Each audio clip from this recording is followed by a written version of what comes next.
Hello, नमस्कार, आदाब, राधे राधे। मैं अमन सर आपके सामने उपस्थित हो चुका हूँ। साइंस का बेहतरीन सेशन। जैसा कि पिछले सेशन में हम लोग मापन एवं मात्रक की बात कर रहे थे, यानी यूनिट एंड मेजरमेंट की बात कर रहे थे, उसी सेशन में हम आगे बढ़ेंगे। ठीक है, तो चलिए सबसे पहले हेडिंग बनाते हैं। और हेडिंग आज की क्या है, तो यहाँ पर लिखेंगे प्रमुख मात्रक। ठीक है, प्रमुख मात्रक आप हेडिंग बनाएंगे। चलिए यहाँ पर प्रमुख मात्रक, प्रमुख मात्रक यानी इंपॉर्टेंट यूनिट की बात करेंगे। ठीक है, मात्रक को आप इकाई भी बोलते हैं। एक तरफ लिख लेंगे राशि और दूसरे तरफ लिख लेंगे मात्रक।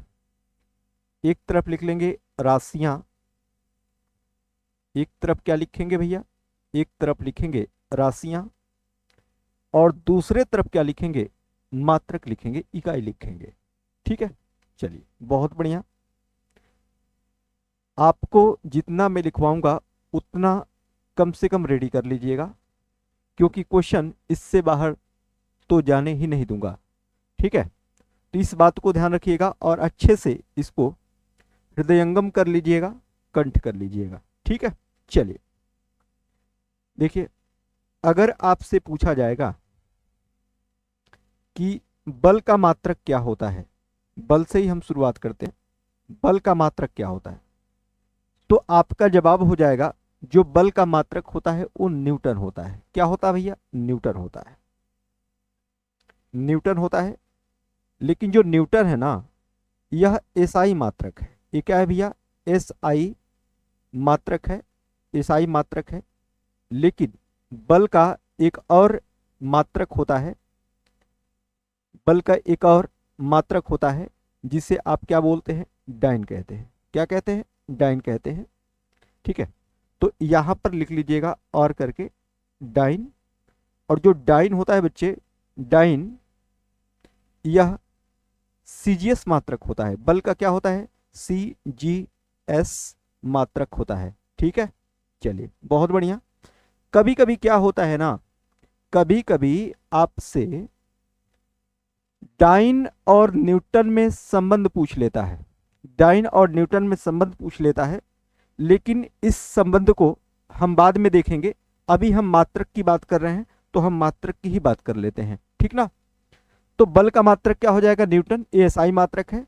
और डाइन भी होता है, जो किसका कौन सा मात्रक है भैया, सीजीएस पद्धति में मात्रक है। किसमें, सीजीएस में मात्रक है। ठीक है, चलिए इसी तरीके से अगर आपसे पूछ दे कि ज्योति तीव्रता का मात्रक क्या है, ज्योति तीव्रता का मात्रक, यदि आपसे पूछ दे कि ज्योति तीव्रता का मात्रक क्या है, तो ज्योति तीव्रता है ना, यह मूल राशि है। कैसी राशि है भैया, मूल राशि है। और इसका जो मात्रक है भैया, इसका मात्रक यहां सामने ही लिख लीजिएगा, कैंडेला। इसका मात्रक क्या है, कैंडेला। ठीक है, चलिए बहुत बढ़िया। इसी तरीके से अगर आपसे पूछ दे, इसी तरीके से अगर आपसे पूछ दे कि शक्ति का मात्रक क्या होता है, शक्ति का मात्रक क्या होता है, अगर आपसे पूछ दे कि शक्ति का मात्रक क्या होता है, तब आप बता देना कि शक्ति का मात्रक होता है भैया क्या, वाट होता है। क्या होता है, वाट होता है। ठीक ना, इसी तरीके से अगर आपसे पूछ दे कार्य का मात्रक क्या होता है, कार्य का मात्रक क्या होता है, तो आप बता देना कार्य का मात्रक, कार्य का मात्रक होता है जूल होता है। क्या होता है, जूल होता है। कार्य का मात्रक अर्ग भी होता है, अर्ग भी होता है। लेकिन जूल जो है एसआई मात्रक है, लेकिन अर्ग क्या है, सीजीएस मात्रक है। जिस तरीके से न्यूटन और डाइन में संबंध होता है, उसी तरीके से जूल और अर्ग में भी क्या होता है, संबंध होता है। इसको हम देखेंगे, अभी फिलहाल में यह लिखना होगा। कार्य का मात्रक क्या होता है, जूल और क्या, अर्ग। आपको बता दें कि कार्य के साथ साथ ना ऊर्जा का मात्रक भी होता है, ऊर्जा का मात्रक भी जूल होता है, ऊर्जा का मात्रक भी क्या होता है, जूल होता है। ठीक है, चलिए आइए अगले पेज पर चलते हैं और चीजों को फिर से समझते हैं। चलिए, अगर आपसे पूछ दे भैया, अगर आपसे पूछ दे कि उष्मा का मात्रक क्या होता है, उष्मा, ठीक है, उष्मा का मात्रक क्या होता है। तो उष्मा का मात्रक जो होता है, कैलोरी भी होता है, कैलोरी भी होता है, जूल भी होता है, ठीक है, जूल भी होता है, कैलोरी भी होता है, जूल भी होता है, B T H, B T H भी होता है, ब्रिटिश थर्मल यूनिट, ठीक है, B T H U, British thermal unit भी होता है। और क्या होता है भैया, उष्मा का मात्रक, उष्मा का मात्रक जो होता है, ठीक है, कैलोरी हो गया, जूल हो गया, बी टी एच यू होता है, ठीक है। चलिए, एक थर्म भी होता है, क्या होता है भैया, थर्म, थर्म भी उष्मा का मात्रक होता है, इसको भी ध्यान दीजिएगा, ठीक है। ये यूनिट है, अक्सर पूछी जाती है आपसे एग्जाम में, ठीक है। चलिए, अगर आपसे पूछा जाए कि अगर आपसे पूछा जाएगा कि श्यानता का मात्रक क्या होता है, श्यानता, श्यानता जिसे आप इंग्लिश में विस्कोसिटी बोलते हैं, श्यानता, श्यानता का जो मात्रक होता है भैया, श्यानता का मात्रक क्या होता है, तो श्यानता का मात्रक होता है पॉइज, क्या होता है, पॉइज होता है, ठीक है, पॉइज, ठीक है। अपने साथ नोटबुक वगैरह, पेन वगैरह सब कुछ लेकर बैठिएगा, ठीक है, और इस चीज़ों को ध्यान से नोट करते जाइएगा, क्योंकि आपको जो चीज़ें बताई जा रही हैं बिल्कुल संतुलित, बिल्कुल सुलझी हुई और बिल्कुल इंपॉर्टेंट चीज़ें बताई जा रही हैं, ठीक है। चलिए, तो श्यानता का मात्रक क्या होता है भैया, पॉइज होता है। इसी तरीके से अगर आपसे पूछ दे कि प्रतिरोध का मात्रक क्या होता है, प्रतिरोध जिसे आप क्या बोलते हैं, रेसिस्टेंस बोलते हैं, प्रतिरोध का मात्रक क्या होता है, तो प्रतिरोध का मात्रक आप बताएंगे क्या होता है, तो प्रतिरोध का मात्रक ओम होता है, क्या होता है भैया, ओम होता है, ठीक है, ओम होता है। अगर आपसे पूछा जाए कि विद्युत धारा का मात्रक क्या होता है, विद्युत धारा का मात्रक क्या होता है, तो आप बताएंगे विद्युत धारा का मात्रक होता है, विद्युत धारा का मात्रक,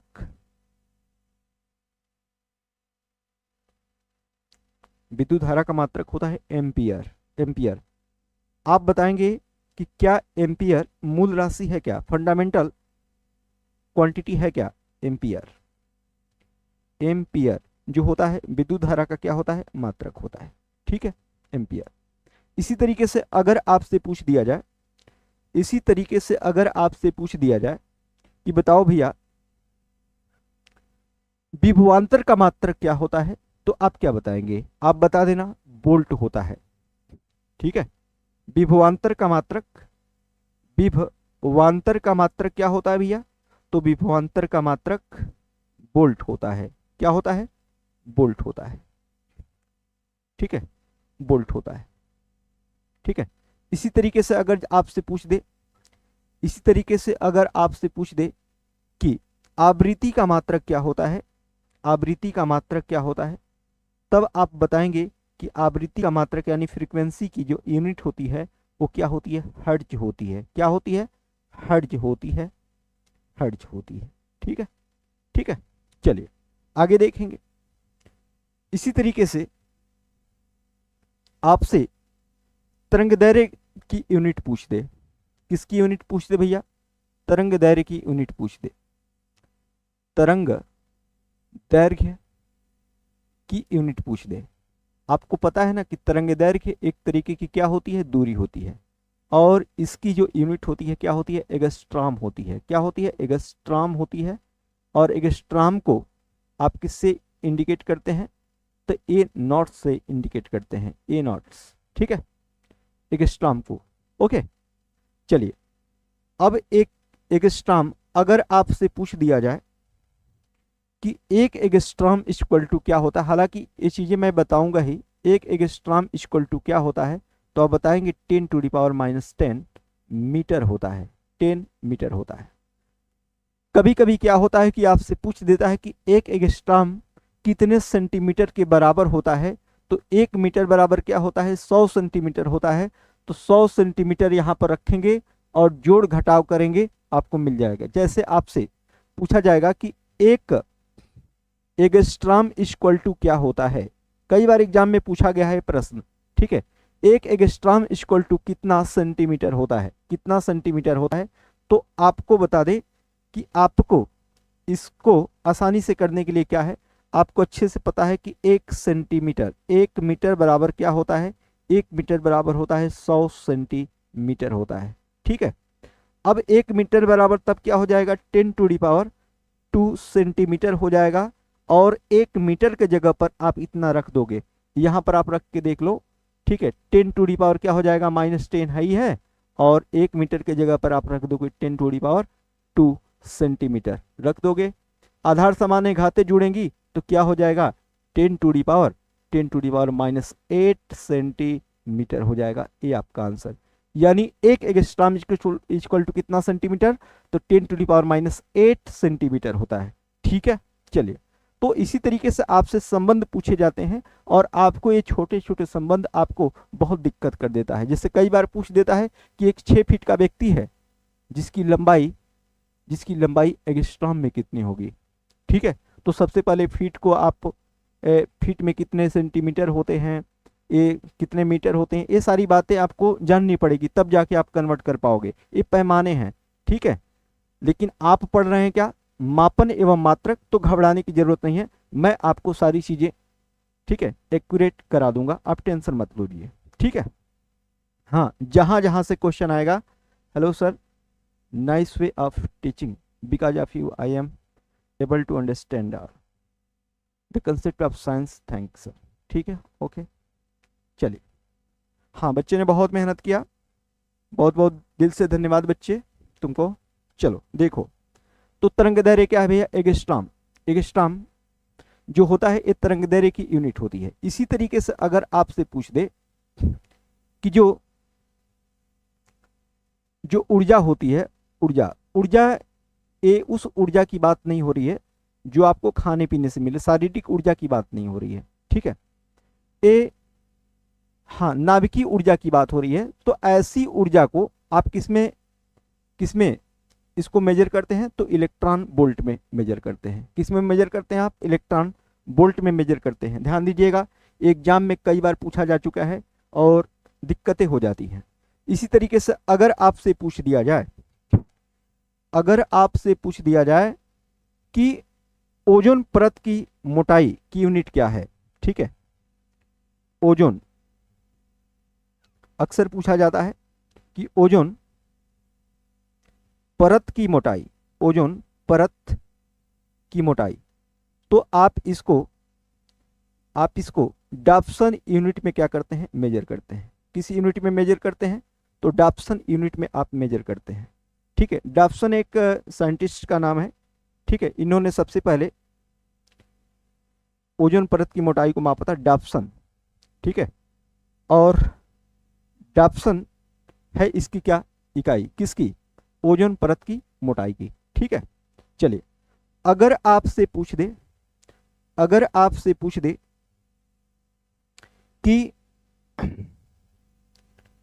शक्ति का मात्रक क्या होता है, शक्ति का मात्रक, तो आपका जवाब हो जाएगा, शक्ति का मात्रक आपसे पूछे तो शक्ति का मात्रक क्या होता है भैया, वाट होता है। क्या होता है, वाट। देखिए बता दे बाबू आपको, यहां से क्वेश्चन ना मिलान वाले आते हैं क्वेश्चन, ठीक ना, मिलान वाले क्वेश्चन आते हैं और इन क्वेश्चन को बहुत ध्यान से करने की क्या होती है, जरूरत होती है। ठीक है, चलिए, अगर आपसे पूछ दिया जाए लेंस की क्षमता का मात्रक क्या होता है। ठीक है, चलो अब बताना लेंस की क्षमता का मात्रक क्या होता है, तो लेंस की क्षमता का मात्रक डायोप्टर होता है। लेंस की क्षमता का मात्रक क्या होता है, तो आप बताएंगे लेंस की क्षमता, लेंस की क्षमता का मात्रक, लेंस की क्षमता का मात्रक क्या होता है, तो आप बताएंगे डायोप्टर होता है। ठीक है, क्या होता है, डायोप्टर होता है, डायोप्टर होता है। एक चीज को कई बार बोलना पड़ता है, कई बार लिखना पड़ता है, तब वो चीजें जाकर दिमाग में क्या होती हैं, सेट होती हैं। क्योंकि सिर्फ देखने से चीजें दिमाग में सेट नहीं होती हैं, लिखने के साथ साथ उसे बोलने से भी चीजें दिमाग में क्या होती हैं, सेट होती हैं। ठीक है, चलिए, इसी तरीके से अगर जब आपसे पूछ दिया जाएगा कि प्रेरकत्व का यूनिट क्या होती है, प्रेरकत्व का यूनिट क्या होती है, तो आप बताएंगे प्रेरकत्व। प्रेरकत्व की यूनिट क्या होती है? तो आप बताएंगे हेनरी होती है। हेनरी होती है। प्रेरकत्व की यूनिट क्या होती है? हेनरी होती है। ठीक है, चलिए आइए अगले पेज पर चलते हैं, कुछ और नई चीजें सीखते हैं। ठीक है, चलिए आपसे पूछ दिया जाएगा कि चुंबकीय, आपसे पूछ दिया जाए चुंबकीय प्रवाह को किससे मेजर करते हैं, किसमें मेजर करते हैं? चुंबकीय प्रवाह लिखेंगे यहां पर, चुंबकीय, चुंबकीय प्रवाह। ठीक है, चुंबकीय प्रवाह। तो चुंबकीय प्रवाह को किसमें मेजर करते हैं भैया? तो आप बताएंगे इसको हम मेजर करते हैं वेबर में। किसमें? वेबर में मेजर करते हैं। ठीक है, चलिए आगे। अगर आपसे पूछा जाए,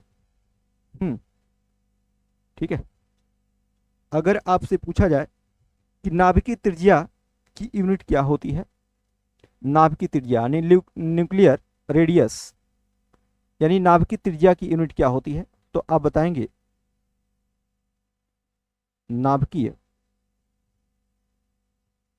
नाभिकीय त्रिज्या की यूनिट क्या होती है? तो आप बता देना नाभिकीय त्रिज्या की यूनिट फर्मी होती है। क्या होती है? फर्मी होती है। बहुत ही सुलझी हुई चीजें, बहुत ही इंपॉर्टेंट चीजें आपके सामने मैं रख रहा हूं। ठीक है, बिल्कुल एग्जाम के पॉइंट ऑफ व्यू से, चाहे आप जो भी एग्जाम दे रहे हो, बहुत ही बेहतरीन कंटेंट साबित होगा उस एग्जाम के लिए। ठीक है, चलिए अगर आपसे पूछ दिया जाए विभवांतर की यूनिट क्या होती है? तो आपको पता ही है विभवांतर की यूनिट वोल्ट होती है। आप बता देना विभवांतर, विभवांतर, विभवांतर की यूनिट क्या होती है? तो विभवांतर की यूनिट होती है वोल्ट। ठीक है, क्या होती है? वोल्ट होती है। चलिए बहुत अच्छे, विभवांतर की यूनिट वोल्ट होती है। पृष्ठ तनाव की यूनिट क्या होती है? पृष्ठ तनाव, सरफेस टेंशन। ठीक है, पृष्ठ तनाव, पृष्ठ तनाव की यूनिट क्या होती है? तो आप बताएंगे कि पृष्ठ तनाव की यूनिट होती है न्यूटन पर मीटर। क्या होती है भैया? यहां पर आप लिखेंगे न्यूटन पर मीटर, न्यूटन, न्यूटन पर मीटर। ठीक है, पृष्ठ तनाव की यूनिट क्या होती है? न्यूटन पर मीटर होती है। ठीक है, चलिए पृष्ठ तनाव यानी सरफेस टेंशन की बात हो रही है। इसी तरीके से, इसी तरीके से अगर आपसे पूछा जाएगा कि सेकेंड लोलक होता है, सेकेंड लोलक बोलते हैं, सेकेंड लोलक, तो सेकेंड लोलक का, सेकेंड, सेकेंड लोलक, लोलक का आवर्तकाल कई बार पूछा जाता है एग्जाम में। सेकेंड लोलक का आवर्तकाल, आवर्तकाल कितना होता है? तो आपको बता दें कि सेकेंड लोलक का आवर्तकाल जो होता है भैया 2 सेकेंड होता है। कितना होता है? 2 सेकेंड होता है। सेकेंड लोलक का आवर्तकाल कितना होता है? 2 सेकेंड होता है। ये भी आपसे चीजें पूछी जाती हैं। ठीक है, चलिए हाँ, चलिए ज्योति फ्लक्स की यूनिट क्या होती है? तो आपको बता दें कि ज्योति फ्लक्स की जो यूनिट होती है, ज्योति, ज्योति फ्लक्स, फ्लक्स की यूनिट क्या होती है? ज्योति फ्लक्स की यूनिट क्या होती है? तो आप बताएंगे ज्योति फ्लक्स की यूनिट ल्यूमेन होती है, ल्यूमेन। ज्योति फ्लक्स की यूनिट क्या होती है बाबू? ल्यूमेन होती है। ठीक है, चलिए ल्यूमेन होती है। ये सारी चीजें आपको ध्यान में रखिएगा। ठीक है, ये सारी चीजें आपको ध्यान में रखना होगा। नाभिकीय त्रिज्या की यूनिट फर्मी, विभवांतर वोल्ट, पृष्ठ तनाव न्यूटन पर मीटर, सेकेंड लोलक 2 सेकेंड, ज्योति फ्लक्स ल्यूमेन। ठीक है, चलिए अगर आपसे पूछा जाए विद्युत आवेश की यूनिट क्या होती है? तो आप बताएंगे कूलाम होता है, विद्युत आवेश की यूनिट। ठीक है, विद्युत, विद्युत आवेश की यूनिट क्या होती है? यहां पर लिखेंगे विद्युत आवेश की यूनिट, आवेश की यूनिट क्या होती है? तो अब बताएंगे विद्युत आवेश की यूनिट कूलाम होती है। क्या होती है? कूलाम होती है। ठीक है, विद्युत आवेश की यूनिट क्या होती है? कूलाम होती है। ठीक है, चलिए आइए आगे देखते हैं। ठीक है, चलिए अगर आपसे पूछा जाए कि ध्वनि तीव्रता की यूनिट क्या होती है, तो ध्वनि तीव्रता की यूनिट होती है डेसिबल। ध्वनि तीव्रता की यूनिट क्या होती है? तो ध्वनि तीव्रता की यूनिट होती है डेसिबल। क्या होती है? डेसिबल होती है। ठीक है, डेसिबल होती है, डेसिबल होती है। ठीक है, यानी वाट पर मीटर स्क्वायर। ठीक है, इसको आप वाट पर मीटर स्क्वायर, ठीक है, इसको आप बोलते हो। ठीक है, यानी ध्वनि तीव्रता की यूनिट क्या होती है? डेसिबल होती है। देखिए वास्तव में ध्वनि की यूनिट तो बेल होती है, लेकिन बेल का जो 10वां भाग होता है वो डेसिबल कहलाता है। ठीक है, बेल का 10वां भाग क्या कहलाता है? डेसिबल कहलाता है। तो डेसिबल क्या है? ध्वनि तीव्रता की यूनिट है। ठीक है, चलिए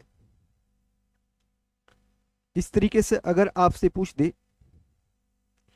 कि प्रकाश वर्ष किसकी यूनिट है? प्रकाश वर्ष यानी दूरी की बात करें तो दूरी की यूनिट सबसे बड़ी यूनिट जो होती है पारसेक होती है। क्या होती है? पारसेक। दूरी की सबसे बड़ी यूनिट क्या होती है? पारसेक होती है। दूसरी सबसे बड़ी यूनिट क्या होती है? L Y, light year. ठीक है, एल वाई यानी लाइट ईयर यानी प्रकाश वर्ष। ठीक है, और आपको बता दें कि आपसे एग्जाम में पूछता है कि प्रकाश वर्ष, ठीक है, और पारसेक में क्या संबंध है? सर आपके जैसी राइटिंग मुझे भी कैसे होगी आपकी राइटिंग? बहुत अच्छी है, थैंक यू। हो जाएगी, लिखते पढ़ने से हो जाएगी बच्चे। ठीक है, हाँ, तो दूरी की यूनिट कौन है? सबसे बड़ी यूनिट कौन होती है? पारसेक, जिसे आप पैरालैक्टिक सेकंड भी बोलते हैं। ठीक है, प्रकाश वर्ष भी दूरी की क्या है? यूनिट है। तो इन सब के बारे में हम जानेंगे ही, क्योंकि हम यूनिट एंड मेजरमेंट पढ़ रहे हैं, तो इन सब के बारे में जानना ही है बस। नेक्स्ट, ठीक है, टॉपिक में ही इसे जानेंगे। चलिए अगर आपसे पूछा जाएगा कि चुंबकीय प्रेरण की यूनिट क्या होती है? चुंबकीय प्रेरण की यूनिट क्या होती है? ठीक है, तो लिख लेंगे चुंबकीय प्रेरण की यूनिट क्या होती है? तो आप बताएंगे चुंबकीय प्रेरण की यूनिट टेस्ला होती है। क्या होती है बाबू? टेस्ला होती है। ठीक है, चलिए टेस्ला होती है, ध्यान दीजिएगा। ठीक है, चलिए टेस्ला होती है। ओके, चलिए और देखते हैं। अगर आपसे पूछा जाएगा कि जल प्रवाह की यूनिट क्या होती है? जल प्रवाह, ठीक है, तो जल प्रवाह की यूनिट होती है क्यूसेक। जल प्रवाह की यूनिट क्या होती है? क्यूसेक होती है, यानी क्यूबिक पर सेकेंड यानी क्यूसेक। तो यहां पर लिख लेंगे क्यूसेक होती है, क्यूसेक। जल प्रवाह की यूनिट क्या होती है भैया? क्यूसेक होती है। ठीक है, क्यूसेक होती है। ठीक है, चलिए इसी तरीके से दाब की यूनिट आपसे पूछी जाए, दाब की यूनिट, दाब यानी प्रेशर की बात करें तो दाब की यूनिट होती है क्या? न्यूटन पर मीटर स्क्वायर। क्या होती है भैया? न्यूटन पर मीटर स्क्वायर, या फिर आप इसे पास्कल बोलते हो। क्या बोलते हो? पास्कल बोलते हो, आप इसे पास्कल कहते हो। ठीक है, चलिए इस बात को ध्यान दीजिएगा। ठीक है, तो एक कुछ इंपॉर्टेंट आपके क्या है? यूनिट है, जिनको आपको ध्यान में रखना होगा। ठीक है, चलिए, हाँ बहुत ज़्यादा नहीं है, बहुत कम है, जिनको आसानी से याद किया जा सकता है। ठीक है, चलिए आइए आगे बात करते हैं। ठीक है, चलिए इसके लिए नया पेज ले लें और हम बात करेंगे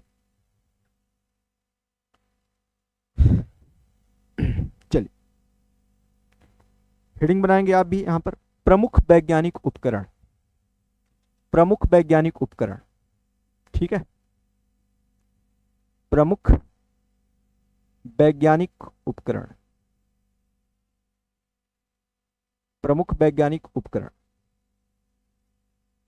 ठीक है, चलिए प्रमुख वैज्ञानिक उपकरण में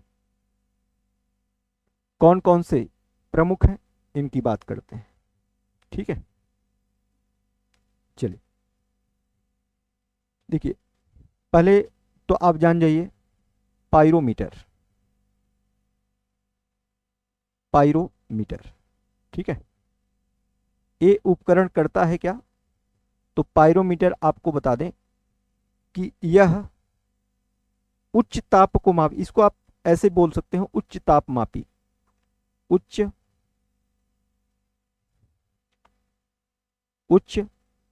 ताप मापी। ठीक है, उच्च ताप मापी, बहुत अधिक ताप को मापने वाला यह यंत्र है। कौन? उच्च ताप मापी। जैसे आप समझ सकते हैं कि जो सूर्य है, सूर्य के कोर का जो ताप है 1.5 इंटू 10⁻7 डिग्री सेल्सियस है, और उसके बाहरी भाग का जो ताप है वो 6000 डिग्री सेल्सियस है। ठीक है, तो जब कोई ताप 2000 डिग्री सेल्सियस से ऊपर होता है, यानी 700 से 800 से ऊपर ताप का, और वो बहुत दूर स्थित है वो वस्तु, उसका ताप मापने के लिए पायरोमीटर का प्रयोग करते हैं।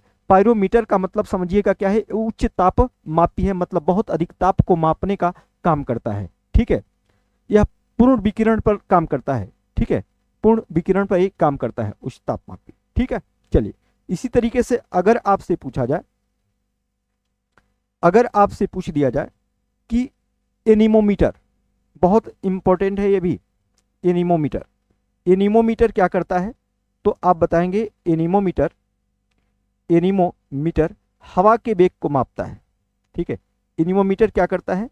तो वायु वेग मापी है। क्या है? वायु वेग मापी है, वायु वेग मापी है। क्या है भैया? वायु वेग मापी है। ठीक है, वायु वेग मापी यानी हवा के वेग को मापता है। ठीक है, इसी तरीके से अगर आपसे पूछा जाए, अगर आपसे पूछा जाए कि नेफोमीटर से हम किसका मापन करते हैं? नेफोमीटर, नेफोमीटर। ठीक है, इसे आप नेफोस्कोप भी बोल सकते हो, लेकिन नेफोमीटर लिखिएगा अच्छा रहेगा। ठीक है, वो वाला गाना सुने हो ना, उड़ते बादल से पूछो, बहती नदियों से पूछो। ठीक है, तो आपको बता दें कि उड़ते हुए बादलों की गति का मापन, उड़ते हुए बादलों की गति का मापन नेफोमीटर से करते हैं। किससे करते हैं? नेफोमीटर से।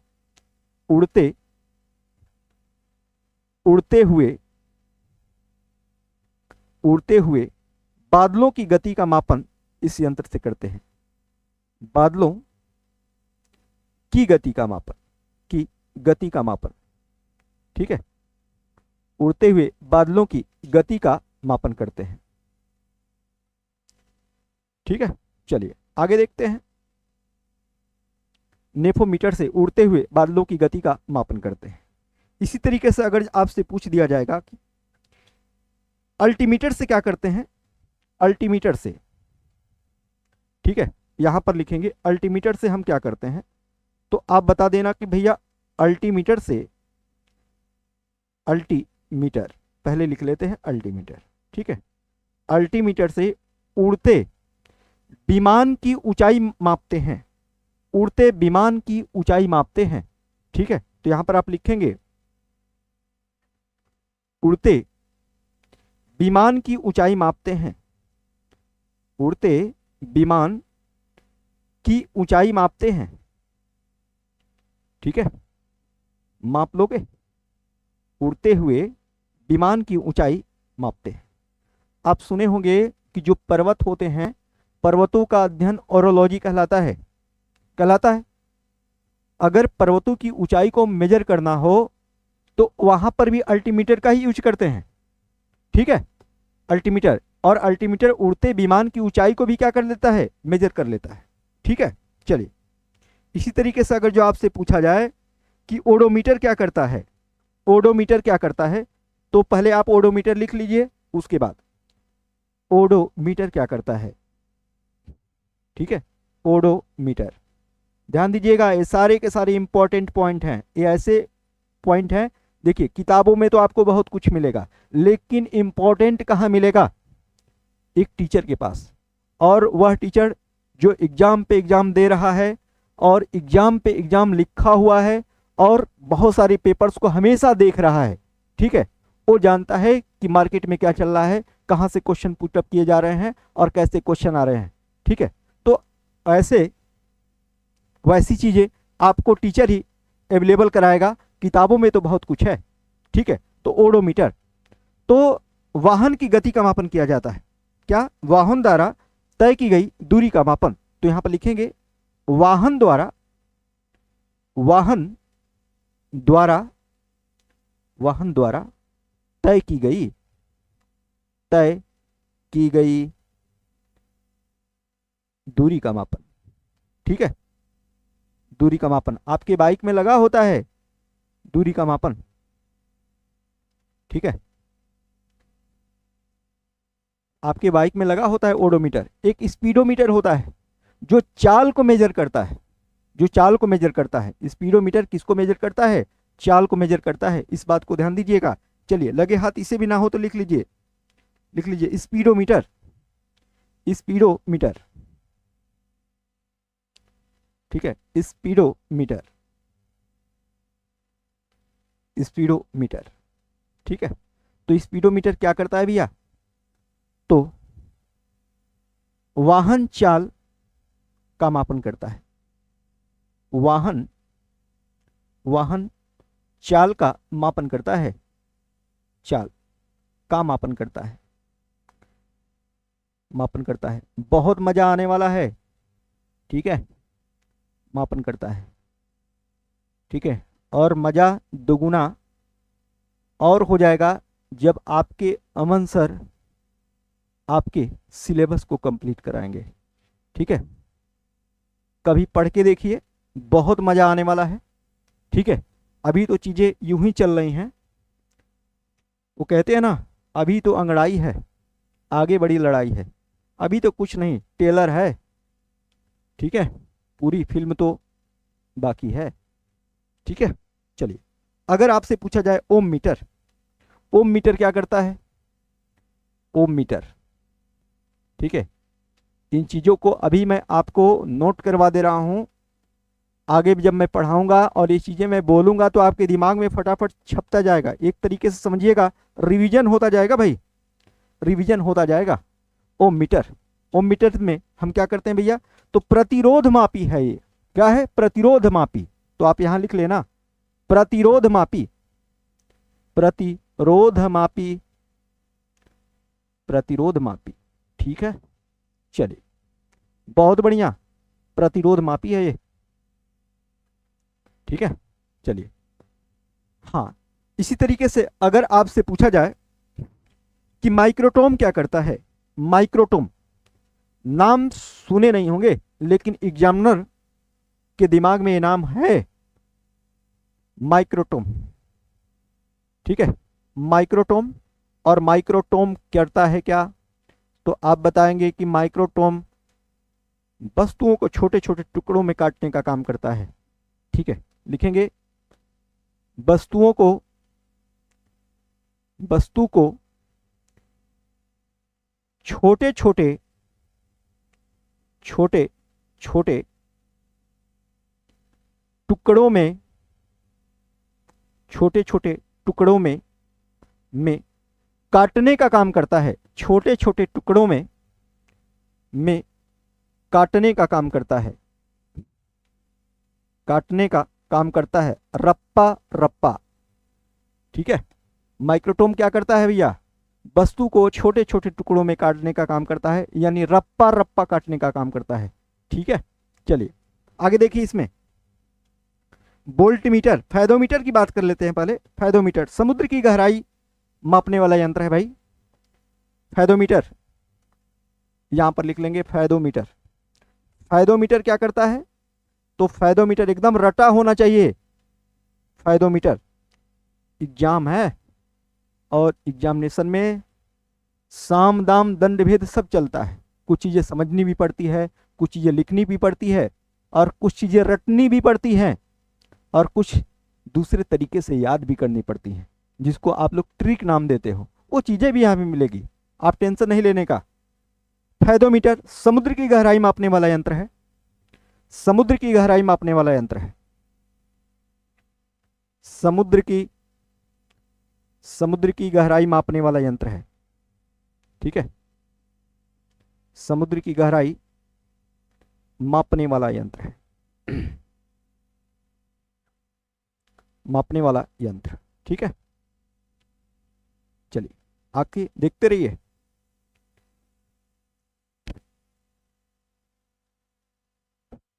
चलिए आगे देखते रहिए।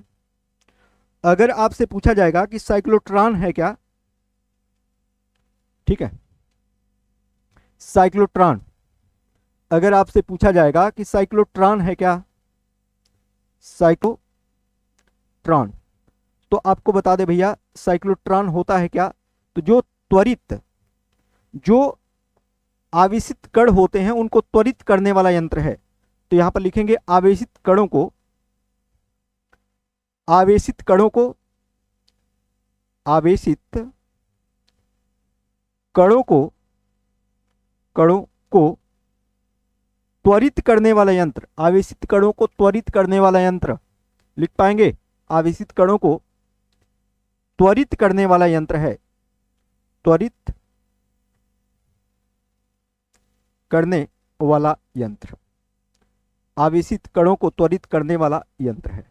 ठीक है, चलिए बहुत बढ़िया। आवेशित कणों को त्वरित करने वाला यंत्र, ओम मीटर, माइक्रोटोम, फैदोमीटर, ये सारे के सारे बहुत इंपॉर्टेंट हैं। ठीक है, इसी तरीके से अगर जो आपसे पूछा जाएगा कि हाइग्रोमीटर क्या करता है, हाइग्रोमीटर, यहां पर आप लिखेंगे हाइग्रोमीटर, हाइग्रोमीटर, हाइग्रोमीटर, ये क्या करता है भैया।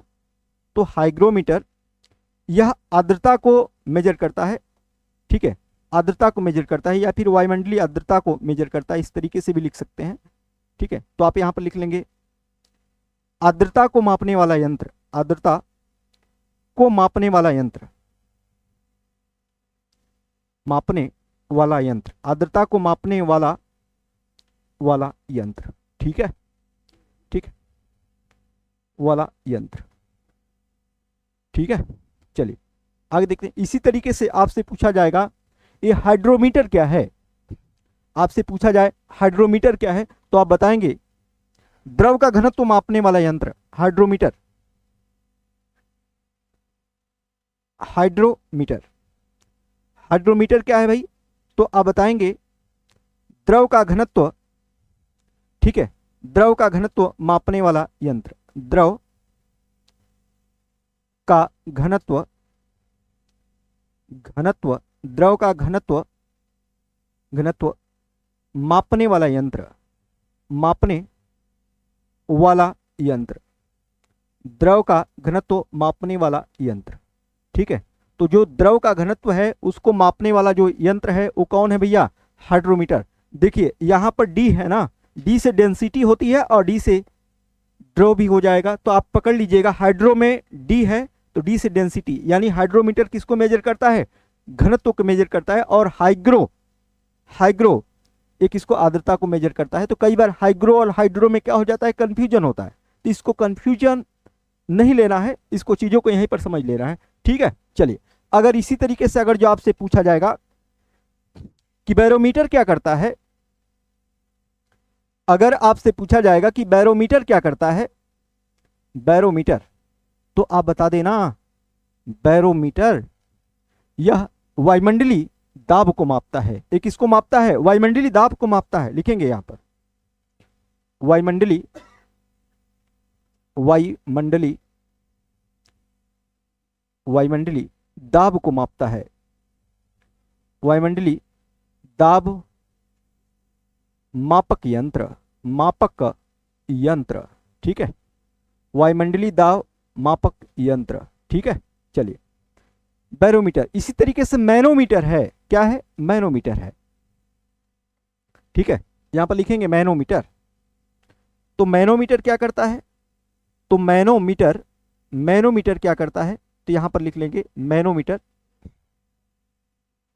मैनोमीटर क्या करता है, तो मैनोमीटर ए बंद बर्तन में दाब को मापता है, बंद बर्तन में दाब को मापता है कौन, मैनोमीटर। यहां पर लिखेंगे बंद बर्तन में दाब को मापता है, दाब को मापने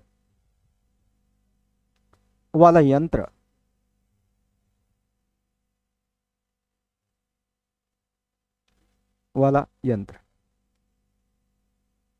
ठीक है। बंद बर्तन में दाब को मापने वाला यंत्र कौन है भैया, मैनोमीटर है। इसी तरीके से स्फिग्नोमैनोमीटर है, क्या है, स्फिग्नोमैनोमीटर। यहां पर लिखेंगे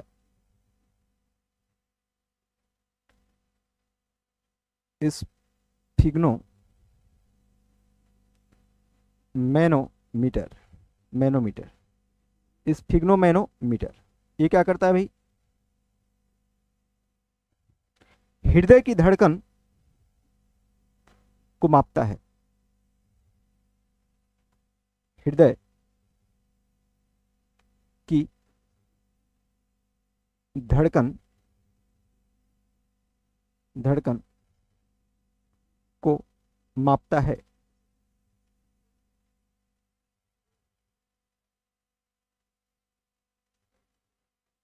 ठीक है, स्फिग्नोमैनोमीटर क्या करता है भैया, या हृदय की धड़कन को क्या करता है, मेजर करता है। ठीक है, चलिए आगे देखेंगे।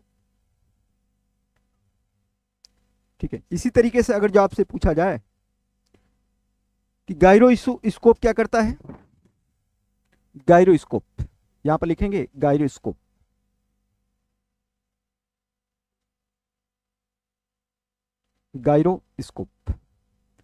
गायरोस्कोप क्या करता है, तो आप बताएंगे गायरोस्कोप क्या करता है, घूर्णन गति मापने वाला यंत्र, घूर्णन गति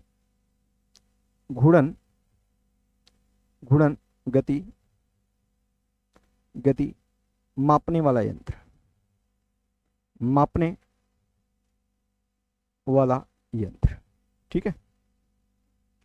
चलिए, तो आज बस इतना ही रहने देते हैं, नेक्स्ट वीडियो में इसके आगे कंटिन्यू करेंगे। ठीक है, तो बस आज इतना ही। सबको जुड़ने के लिए धन्यवाद। Thank you.